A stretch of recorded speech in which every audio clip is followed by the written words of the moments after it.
Welcome back. Hey everybody, welcome to the Mastery Podcast. It is Adam Carroll.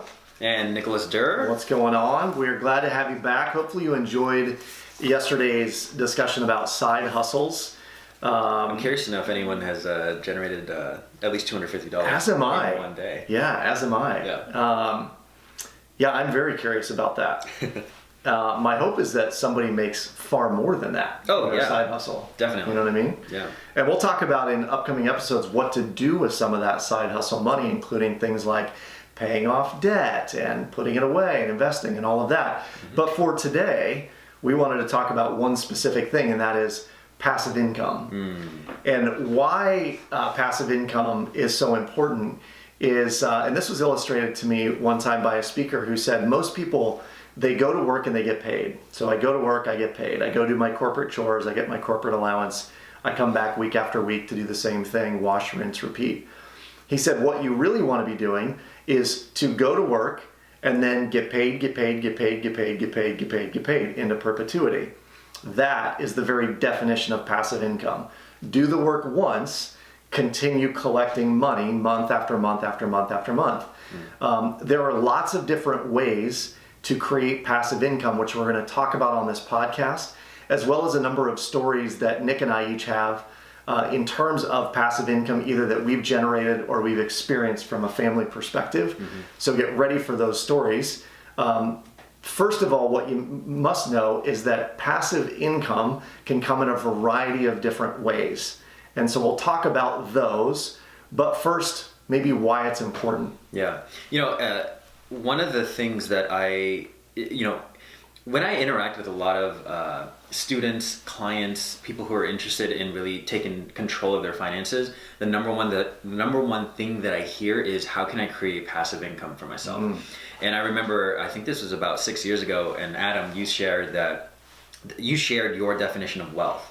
And for the last 6 years, and even for the rest of my life, I'm going to take this with me, which is, you define wealth as when your passive income meets and exceeds your monthly expenses. Because for me, I thought wealth was, once I have $10 million in the bank, or if I have these things, but it's really shifted the context of what wealth is. And as I think about it, if my passive income, meaning I didn't have to do anything, if that number exceeded and met all of my monthly expenses, rent, bills, groceries, travel, etc., then I really wouldn't need to work anymore. Like, I could stop working, and if I kept my lifestyle the same, I wouldn't have to work. And for me, I would definitely be considered wealthy in my eyes. Oh, no doubt. Yeah. No doubt. You would be time wealthy. Yep. Right? And you would be, from a passive income standpoint, financially free. And this is one of the things that passive income really does for people, is that, as Nick mentioned, when your passive income exceeds what your expenses are every single month, technically you are then financially free. You don't ever have to work, quote unquote, again, if that passive income stream is permanent. And again, there's a lot of different ways to do this. So we're going to go through the 7. Sure, yeah, I'm curious. And by the way, these 7 forms of passive income or residual income come from a group called the Uncommon Wealth Partners, who are good friends of ours that live here in the Des Moines area and are incredible at building a financial planning model that works for their clients.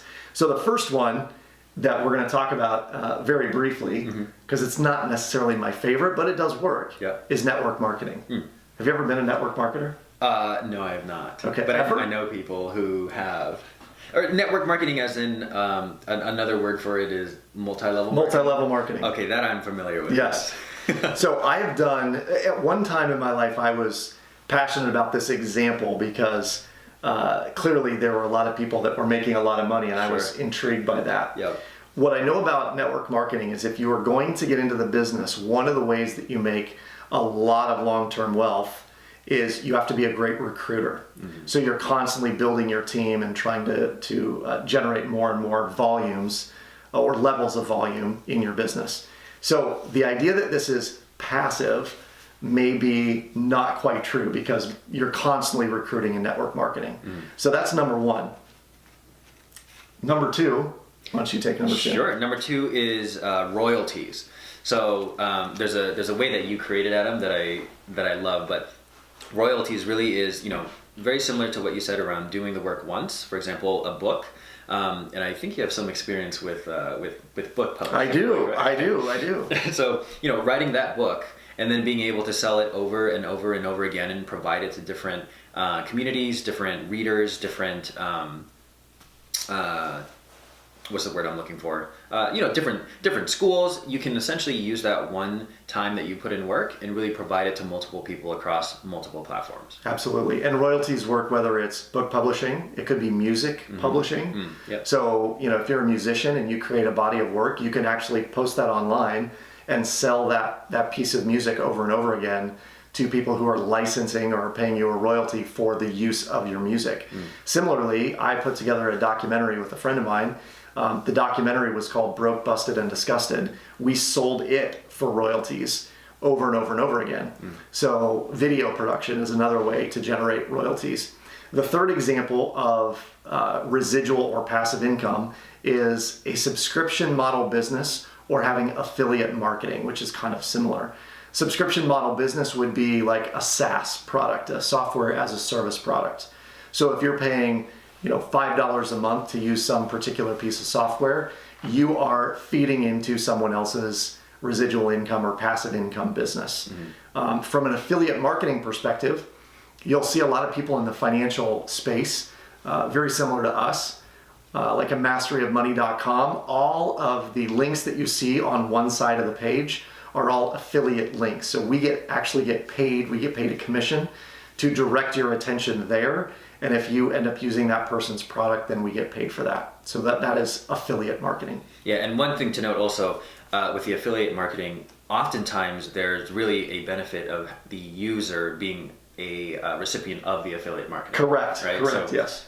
So we mentioned that on some of the other episodes. The fourth way is by owning a business. So I remember actually I was talking to Adam earlier and I was like, how is owning a business passive? Because I own a business, but I wouldn't necessarily say it's owning a business in the passive income sense. Although it might take some time or some capital to originally create a business, by owning a business, you're really able to hire employees, have other people do a lot of the operational things, etc. And by owning a business and having other people work under you / with you, there's passive income generated there. Absolutely. Yeah. Think about having an insurance office. Like if you open an insurance brokerage and you're selling insurance to all these people who continually pay their premiums, you are creating residual or passive income from that initial sale of that product. Investments is one way to create passive or residual income. And there's lots of different ways to do investments. Nick's going to tell a story here in a bit about dividend investing and how dividend investing can really pay dividends in the long run. Thank you. I liked it. It's my joke telling part. And then, so the sixth one is through real estate. So that's a very common aspect of passive income.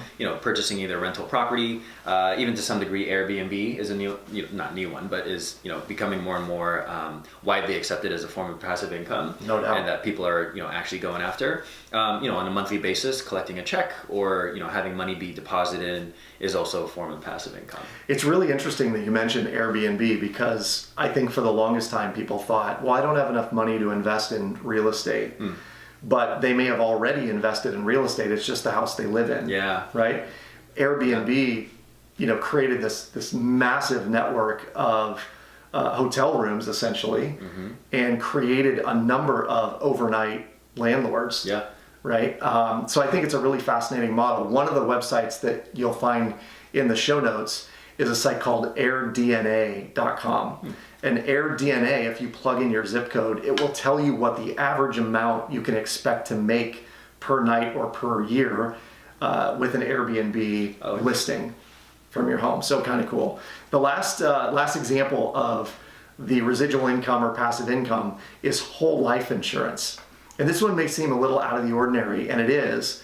So I'm not going to go into great depth on this particular episode, but I will cover it in a future episode. We'll talk about how to use whole life policies as a way to create residual income. Cool? Cool. Nice. So Three quick stories. Yeah, Really quick. yes, So yes. I got into the rental real estate business with my dad first. We bought a duplex for $110,000. It was a great investment. We held it for about 10 years, and then we ended up selling it for a pretty significant profit. That property ended up making somewhere between $200 and $400 a month, every single month, month in, month out. I was really proud of the fact that we got that, but in the grand scheme of things, I realized what a small amount of money it was from a residual or passive income play, given the work that I had to do on the duplex itself. Sure. So at one point I started wondering about how else could I create passive income. And years ago, a business partner and I wrote a book called Winning the Money Game. And then several years later, I wrote another book called The Money Savvy Student. Those books today will generate somewhere between $1,000 and $1,500 a month in recurring residual passive income from Amazon. So when we talk about royalty income, it could be a little, it could be a lot. It depends on how much marketing you do. But the fact of the matter is I did the work once, and then I get paid. Yeah. Oh, that's awesome. And I'm sure it costs a lot less to make the book and publish the book than the properties, right? Yes. Yes. Short answer, yes. That's awesome. So, my personal story is around investments, particularly around dividend investing. So my grandpa, he recently passed away, but my grandpa was a very, very smart individual. He came from China, came with nothing, but really built an investment portfolio of over $10 million. And so his largest position in the portfolio was Nike. Oh, wow. And on a dividend annual basis, my grandpa would receive $60,000 simply from dividends. So the year would end and the year would start, and that's $60K that he could originally Wow. really count on. And I was like, wow, I definitely want to put in the work, do what I have to do, learn what I need to learn to get to that point. Because I think, I don't know if the average American even makes $60,000. The average, right? But to not do anything, my grandpa would always say, whether I sleep, whether I work, whether I watch TV, that's $60,000. And people will always buy Nike shoes. And people will always buy. They just do it. Yeah. Oh, they just good. do. So, is this a joke? Yeah, that was a joke. I got it. Yeah, good job. The last example I'll give you, if you're thinking, well, I don't have money to invest in Nike to the tune of, I don't even know how much that would be. Had to have been $1 million. What's that? It was his largest position? holding. Oh yeah. I don't know off the top of my head, but I need to look at the financials. It had to be significant. It was very significant. Yeah. So if you're thinking, well, I don't have that amount of money, but I do want to do some sort of passive income play, consider this. One day I woke up and I thought, why do I not own gumball vending machines? So I went on eBay and I found two Mr. Wizard gumball machines. They're about a 4.5 foot tall machine. The gumball spins around the base. It's called a wishing well machine. And I bought two of the machines, $125 a piece. It was $50 in shipping to get them to my house and $50 in gumballs. And I put them in two different stores at different sides of town, thinking I would make somewhere between $20 and $30 every single month on those machines. And the first month, Nick, I went in, guess how much was in there? $30? No. There was $97 in quarters. Wow, in quarters. Wow. With two machines, and over the course of a year, I made $1,450 in cash. Wow. Right? So whether you think you can do it or you don't think you can do it, trust me, there are ways to create passive income for a very, very significant amount of money. So our challenge for you today is this. I want you to identify at least one passive income stream that you can do. Just one. It could be any of the 7 residuals, but we want you to find at least one that you could start. And if it's just investing in a dividend producing stock, do that. You can find a link in the show notes to a company called stockpile.com. Stockpile will give you $5 just for opening an account with them that you could immediately put into a stock like Coca-Cola or any other dividend paying stock out there. So we want you to identify one passive income stream you could do and then get to work researching and starting the process of creating passive income for yourself. Yeah. Okay? Want you to be wealthy, explorers. Really. Cool. So passive income, we talked about side hustles this week. We've talked about asking for a raise and earning money. A lot of great stuff covered this week, Nick. Next week's going to be even better. Oh yeah. So if you like this stuff, please comment below. Follow us, subscribe to the podcast and on YouTube. And we look forward to seeing you on the next show. Oh yeah. Bye-bye.